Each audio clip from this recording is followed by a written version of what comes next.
Estamos desarrollando esta serie de mensajes hablando acerca de lo que significa la alabanza y la adoración, ¿verdad? A lo largo de estas semanas hemos hablado mucho de lo que significa eso. Y hace una semana tuvimos el evento con niños que llamamos nosotros el FestiKids, ¿no? Y entonces ahí desarrollamos y presentamos un musical. Y el corazón de ese musical era hablar acerca de la adoración también, en un lenguaje más para los niños. Pero dentro del contenido, de las ideas que se compartían allí, yo estuve pensando en 5 cosas que el día de hoy me gustaría compartirte sobre lo que significa la adoración y que de alguna manera práctica podamos cada uno de repente tomar algún punto y llevarlo al día a día en algún aspecto de lo que hacemos. Y lo primero es que entendemos que adorar es vivir para el Rey. Adorar es más que venir a cantar, adorar es más que dar un espacio de tu semana para venir a la iglesia, adorar es más que dar un espacio de tu tiempo para servir.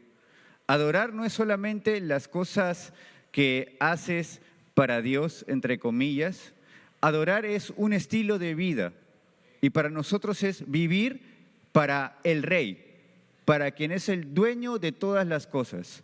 Y la Biblia habla mucho acerca de Dios como el soberano, como el que controla todo, como el que tiene todo en sus manos. Y claro, para ti de repente esto es como, bueno, ya me lo sé, ¿no? Entonces, pero quiero que podamos ser conscientes de lo que significa vivir para el Rey. Porque no solamente es una frase o un dicho bonito, sino que debe convertirse en algo que nos impulse a tomar decisiones en pos de hacer la voluntad de ese Rey al cual adoramos.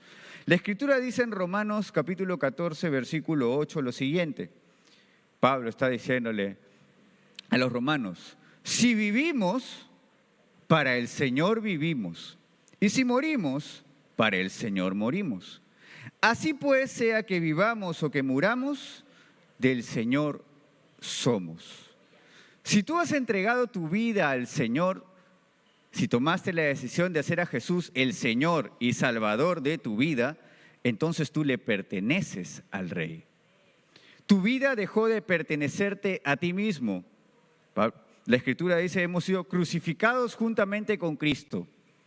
Ya no vivo yo, mas Cristo vive en mí. Y lo que ahora vivo ya no lo vivo en la carne, sino en el Espíritu. Entonces ya no me pertenezco a mí, a mis deseos y a mi propia voluntad, sino que ahora soy del Señor y le pertenezco a Él. Y mi estilo de vida entonces trata de reflejar lo que significa eso, que ya no me pertenezco o ya no soy dueño yo de mi destino, sino que ahora mi destino le pertenece al Señor. Un ejemplo de esto lo podemos ver en Daniel. En el libro de Daniel, capítulo 1, versículos el 8, los primeros versículos, habla acerca de cómo Daniel junto a sus amigos fueron seleccionados y separados para poder ser parte de una corte especial del rey Nabucodonosor. Y a estos jóvenes con talentos especiales separados para ser consejeros o ser de esta corte, se les separó también parte de la comida del rey, lo mejor que él podía tener para darles. Pero Daniel y sus amigos decidieron no comer de la comida del rey. Hicieron un trato con el jefe de los eunucos que los estaba vigilando para que solamente los alimentara con legumbres. Y luego de 10 días se dio cuenta que Daniel y sus compañeros se veían y lucían mucho mejor, en mejores condiciones físicas, incluso 10 veces más que aquellos que habían comido de la comida del rey. Y ahora, ¿por qué Daniel y sus amigos decidieron no comer de la comida del rey? Porque ellos decidieron no contaminarse para honrar a su rey y no al rey Nabucodonosor. Ellos decidieron abstenerse de aquello que se les había ofrecido para así poder realmente demostrar que ellos vivían para alguien superior, que era Dios, su rey. Ahí hay un ejemplo de lo que significa la adoración como vivir para el Rey. Y la Biblia habla mucho acerca de Dios como Rey. Le voy a leer solamente algunos versículos rápidos, ¿no? Apocalipsis 19:16 dice, y en su vestidura y en su muslo tiene escrito este nombre, Rey de Reyes y Señor de Señores. Dios no es solamente una figura más en el panteón de dioses, no es una idea abstracta adicional, no es una filosofía más que se vende, es el Rey de reyes y Señor de señores, nombre sobre todo nombre, el creador y dueño del universo, eso lo está diciendo la Escritura.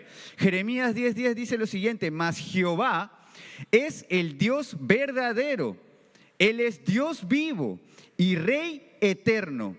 A su ira tiembla la tierra y las naciones no pueden sufrir su indignación. Dios es el Dios verdadero, dice. Jehová es el Dios verdadero, Dios vivo y Rey eterno, dice la Escritura. Pero ahora la Escritura nos revela entonces a Dios como el Rey y soberano de todas las cosas, pero también nos muestra la realidad del corazón humano, como alguien que rechaza la soberanía de Dios. Mira lo que dice 1 Samuel 8:7. Y dijo Jehová a Samuel, Dios le dice a Samuel su profeta: oye la voz del pueblo en todo lo que te digan, porque no te han desechado a ti, sino a mí me han desechado para que no reine sobre ellos. Exponiendo el corazón del ser humano como alguien que rechaza la soberanía de Dios. Mira lo que dice Salmos 2:3, se levantarán los reyes de la tierra y los príncipes consultarán unidos contra Jehová y contra su ungido, diciendo: rompamos sus ligaduras y echemos de nosotros sus cuerdas. Desvinculémonos de Dios, no reconozcamos su autoridad. Mira lo que dice Romanos 1, pues habiendo conocido a Dios, no le glorificaron como a Dios, ni le dieron gracias, sino que se envanecieron en sus razonamientos y su necio corazón fue entenebrecido. Profesando ser sabios, se hicieron necios. Mira lo que dice. La Escritura muestra a Dios como el Rey del universo, pero la Escritura también muestra la realidad del ser humano como alguien que no reconoce la soberanía de Dios y que lucha con la soberanía de Dios. Mira lo que dice Juan 19:15. Pero ellos gritaron: fuera, crucificadle. Y Pilato les dijo: ¿a vuestro rey he de crucificar? Y respondieron los principales sacerdotes: no tenemos más rey que César. Mira cómo se expone el corazón del ser humano rechazando la soberanía de Dios. Y nosotros estamos entonces en esa lucha constante contra la autoridad y el poder y la soberanía del Señor. Sabemos que Dios nos pide que hagamos ciertas cosas, pero a veces nosotros tenemos más excusas para poder no hacerlas. Sabemos que de repente Dios nos dice que debemos perdonar y extender la gracia, así como hemos recibido perdón de su parte. Y tenemos muchas razones para no hacerlo.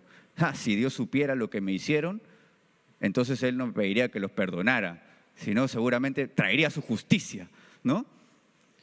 Pero si Dios supiera, ¿no? Y ponemos muchos peros a lo que Dios dice. Pero si entendemos que adorar es vivir para el Rey, entonces nuestras excusas cada vez serían menos. Y tendríamos más convicción de hacer lo que el Rey pide de nosotros.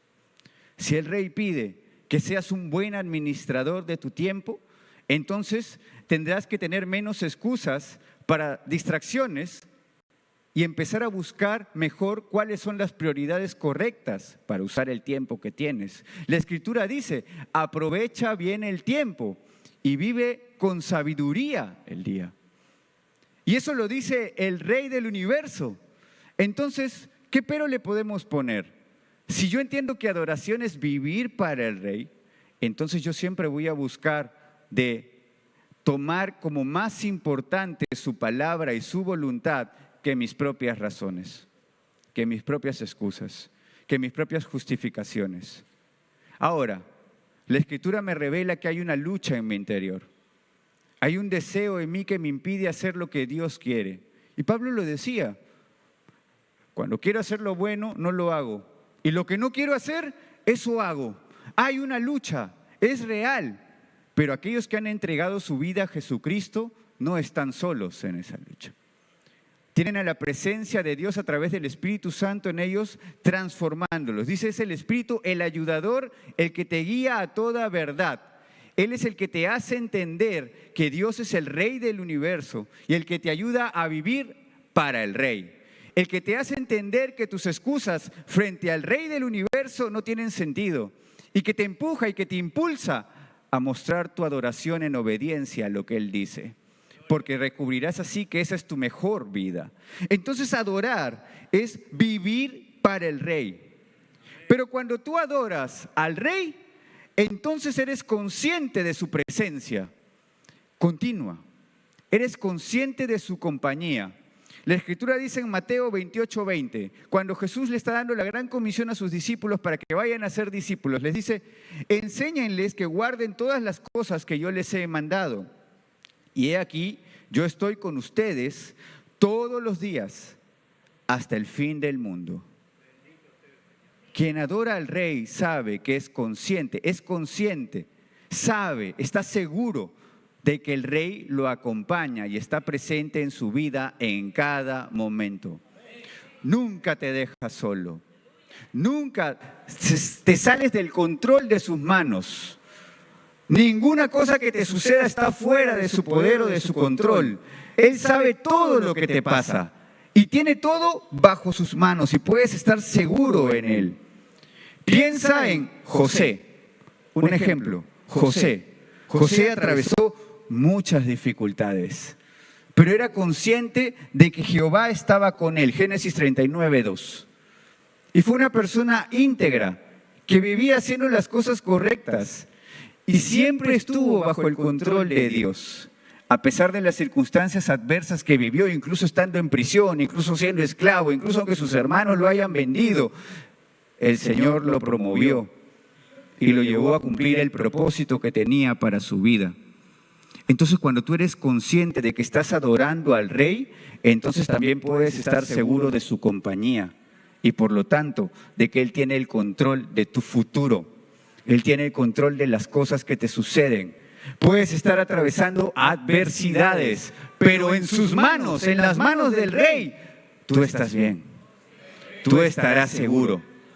Dice, sus planes son de bien y no de mal, para que tengas un futuro y una esperanza. Fuera de las manos del Rey no hay seguridad, pero en su mano, bajo la sombra de sus alas, tú puedes estar seguro. Adora al Rey para que puedas ser consciente de su compañía constante. Ahora, la Biblia también nos habla constantemente de la presencia y la compañía de Dios. Mira lo que dice Josué 1:9. Mira que te mando que te esfuerces y seas valiente. No temas ni desmayes, porque Jehová tu Dios estará contigo donde quiera que tú vayas. Isaías dice, no temas, porque yo estoy contigo. No desmayes, porque yo soy tu Dios que te esfuerzo. Siempre te ayudaré, siempre te sustentaré con la diestra de mi justicia, dice Isaías. Mira lo que dice Salmo 139. ¿A dónde iré de tu espíritu y a dónde huiré de tu presencia? Si subiera a los cielos, ahí estás. Y si en el Seol hiciere mi estrado, aquí tú estás. Si tomare las alas del alba y habitar en el extremo del mar, aún allí me guiará tu mano y me asirá tu diestra.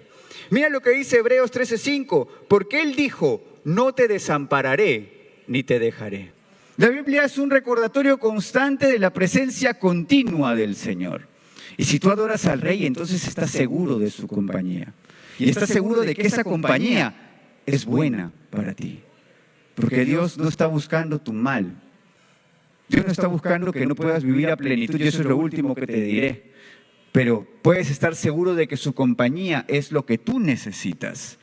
Pero ahora, como la Biblia habla acerca de que Dios es presente y continuo, nos está acompañando, también presenta cómo el ser humano no es consciente o no se da cuenta de la presencia continua de Dios. Mira lo que dice Génesis 28:16. Despertó Jacob de su sueño y dijo, ciertamente Jehová está en este lugar y yo no lo sabía. Jehová está allí, el Rey está aquí presente. Su presencia está aquí. Pero ¿cuándo de nosotros no somos conscientes que su presencia está con nosotros todo el tiempo? Que Él está con nosotros todo el tiempo. No hay lugar donde no esté Dios presente en tu vida. Mira lo que dice Éxodo 3:32. Viendo el pueblo que Moisés tardaba en descender del monte, se acercaron a Aarón y le dijeron, levántate, haznos dioses que vayan delante de nosotros, porque a este Moisés no sabemos qué le haya acontecido. El pueblo se olvidó que no se trataba de Moisés, sino de Dios mismo que los estaba acompañando. Se olvidaron que la presencia de Dios estaba con ellos y le dijeron, Aarón, haznos un Dios, porque no sé qué le ha pasado a Moisés y no sé, Dios ya no está con nosotros. Mira lo que dice Marcos 4. Jesús estaba en la popa durmiendo sobre la cabeza del bote y lo despertaron y le dijeron, Maestro, ¿no tienes cuidado que perecemos en medio de la tormenta? Los discípulos no eran conscientes de que la presencia de Jesús estaba con ellos en la tormenta. No eran conscientes de que Dios estaba con ellos en medio de lo que estaban viviendo. Mira lo que dice Lucas 24. Sucedió que mientras hablaban y discutían entre sí, Jesús mismo se acercó y caminaba con ellos, mas los ojos de ellos estaban velados para que no le conociesen. Caminaban con Cristo resucitado sin darse cuenta de su compañía.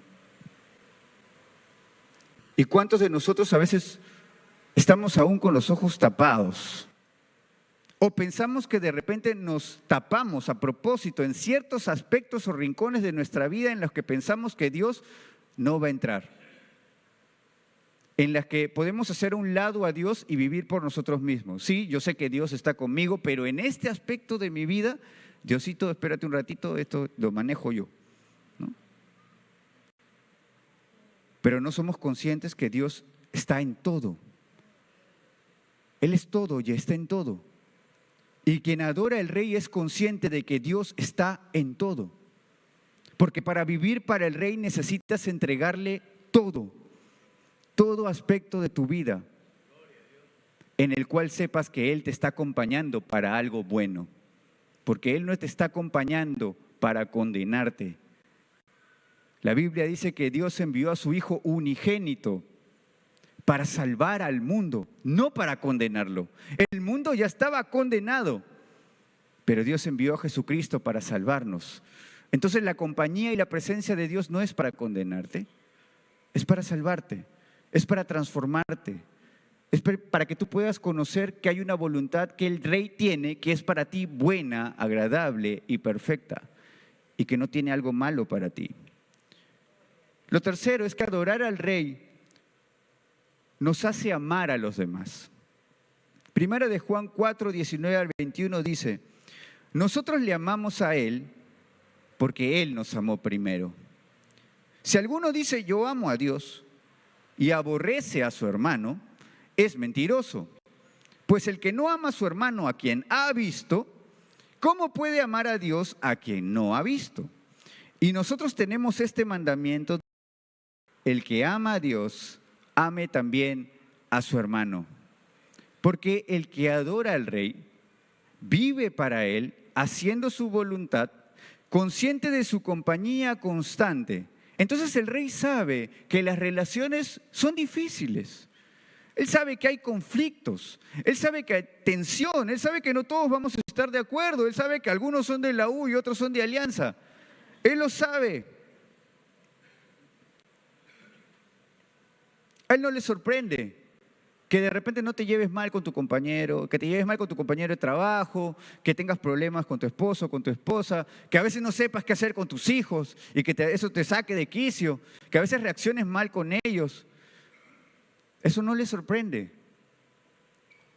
Pero Él, a través de Jesucristo, modeló cómo debería ser nuestro carácter para enfrentar las relaciones. Y por eso le dijo a sus discípulos, ámense ustedes como yo los he amado.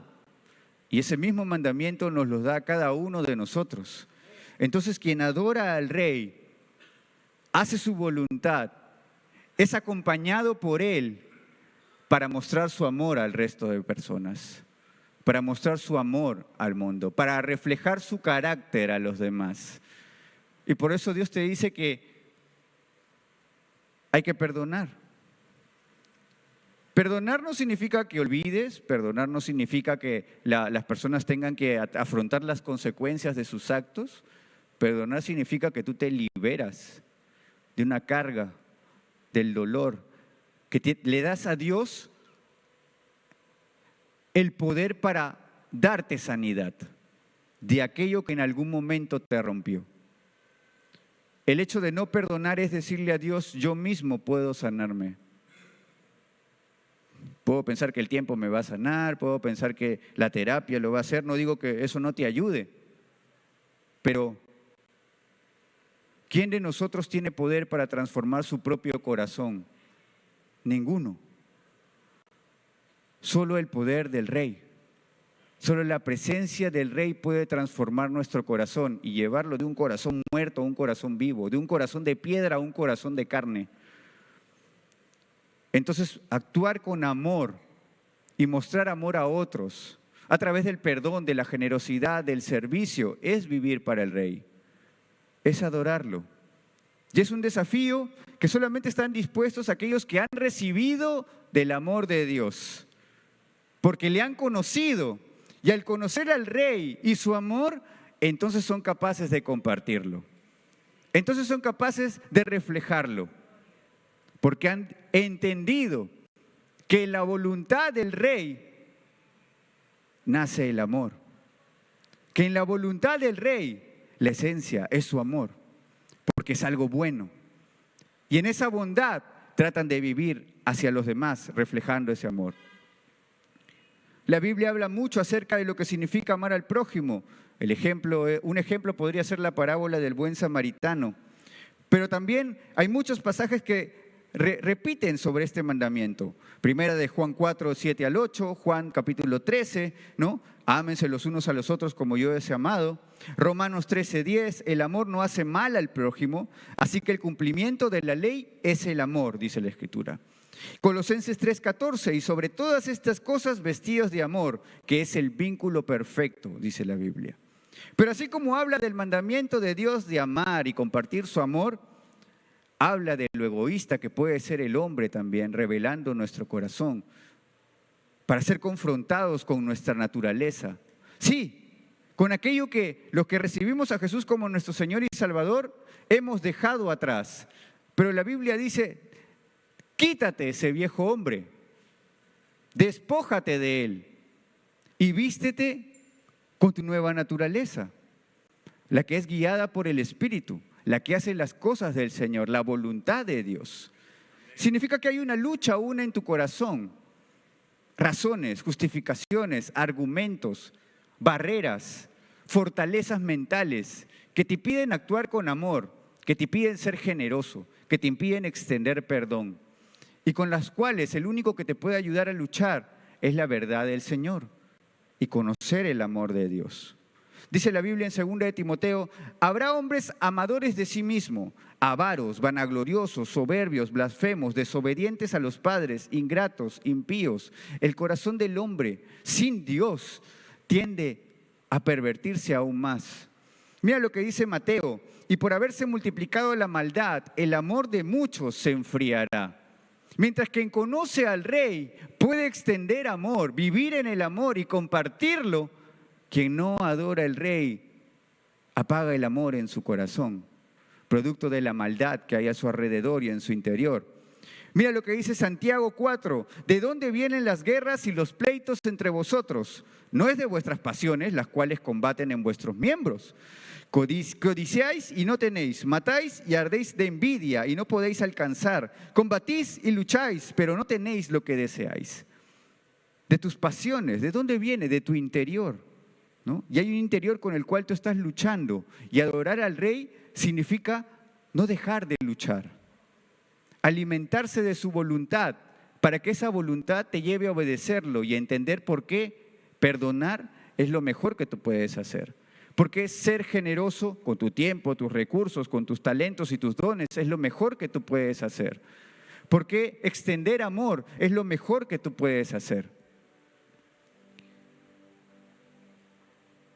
Adorar al Rey te hace realmente libre.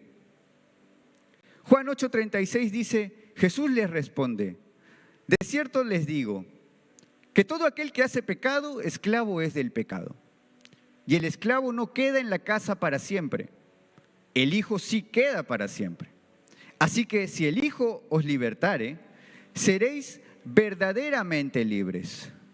Jesús extendió perdón de los pecados a las personas. A esta mujer sorprendida en adulterio, Jesús le dijo, ve y no peques más, te perdono, eres libre. Y adorar al Rey nos hace verdaderamente libres. Mira lo que dice 2 de Corintios, porque el Señor es el Espíritu, y donde está el Espíritu del Señor, allí hay libertad. Salmos dice, andaré en libertad porque busqué tus mandamientos. Gálatas 5:1 dice, estad firmes en la libertad con que Cristo te hizo libre, y no estéis otra vez sujetos al yugo de la esclavitud. Romanos 8 dice, ahora pues ninguna condenación hay para los que están en Cristo Jesús, porque la ley del Espíritu de vida en Cristo me ha librado de la ley del pecado y de la muerte. Pero así como habla de la libertad que hay en Jesús para tu vida, habla de que el corazón del hombre a veces prefiere estar esclavizado a lo negativo. Mira lo que dice Juan 3:19.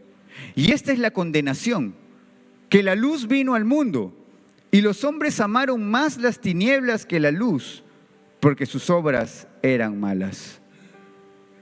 Mira lo que dice 2 de Pedro 2:19. Los falsos maestros les prometen libertad y son ellos mismos esclavos de corrupción, porque el que es vencido por alguno es hecho esclavo del que lo venció. Está hablando de nuestra realidad. Sin vivir para el Rey, entonces somos esclavos. Suena raro, porque en la antigüedad el rey tenía esclavos. Y los que estaban sujetos al rey eran los vasallos, los súbditos, los que no tenían voz y voto, no eran libres. Pero la Escritura nos dice que si nosotros adoramos al Rey de Reyes, seremos verdaderamente libres, no esclavos. Y a veces pensamos que sin Dios, y la sociedad piensa que sin Dios encontrará libertad. Y en realidad lo que encuentra es esclavitud a su orgullo, esclavitud a sus pasiones, esclavitud a las modas, esclavitud a las tendencias pasajeras, esclavitud a filosofías vanas y temporales, esclavitud a cosas pasajeras que no traerán fruto permanente y que más bien en algún momento traerán dolor y tristeza al corazón y a la vida. Consecuencias que tendremos que afrontar. Pero Dios te dice, si adoras al Rey, vivirás en verdadera libertad. Libertad de las cadenas, libertad de las fortalezas mentales, libertad de las etiquetas del pasado, libertad de tu culpa, libertad de la vergüenza, libertad del pecado que en algún momento te dominó, para que ahora seas el esclavo del Rey, pero un esclavo no con indignidad, sino una esclavitud voluntaria, de decir, aquí estoy yo para hacer tu voluntad, Señor. No porque Él me domine con temor o con miedo. No soy ese tipo de esclavo, sino soy el esclavo que se entrega voluntariamente por amor al Rey de Reyes. Porque sé que su voluntad es lo mejor para mí. Y esa es mi libertad. Que yo puedo cada día despertarme y tomar esa decisión. Entregarme voluntariamente al Rey de Reyes y Señor de Señores. Esa es mi libertad. Y eso solo lo puedo hacer gracias a Jesucristo. Y lo último, adorar al Rey le da plenitud a mi vida. Salmos 16:11 dice lo siguiente: me mostrarás la senda de la vida, en tu presencia hay plenitud de gozo, delicias a tu diestra para siempre. Y Jesús vino, ¿no?, a decir lo mismo. Juan 10:10 dice, el ladrón no viene sino para hurtar, matar y destruir. Yo he venido para que tengan vida y para que la tengan en abundancia.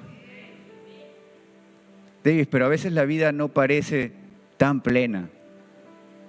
Pero la plenitud de la vida no significa todo va a ser un jardín de rosas. La plenitud de la vida no significa solamente vas a estar en los colores encendidos y brillantes, todo siempre va a ser de un color vivo. La plenitud de la vida es ver todo el espectro de colores. Pero saber que a veces en mis días oscuros o grises, en los días más fríos, la presencia de Dios está conmigo, el Rey me acompaña.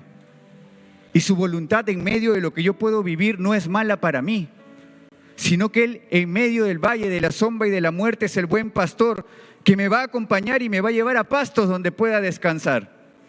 Entonces yo no experimento todos los colores de la vida con frustración y tristeza, sino los experimento con victoria, con esperanza, con fe en mi corazón. Porque sé que aún en medio de lo triste, de lo doloroso, de lo difícil, de lo que no comprendo, el Rey de Reyes me tiene en su mano. Y ahí puedo estar seguro. Y eso es plenitud. Por eso dice, en tu presencia hay plenitud de gozo. En la presencia del Rey, adorando al Rey, viviendo para Él, hay plenitud de gozo para tu vida. Tendrás una vida de abundancia. No estoy diciendo una vida de prosperidad económica, estoy diciendo una vida de abundancia de la voluntad buena del Señor para tu vida. Una voluntad que es buena, agradable y perfecta, que es apropiada para ti, que Él sabe lo que es bueno para ti y te lo va a dar.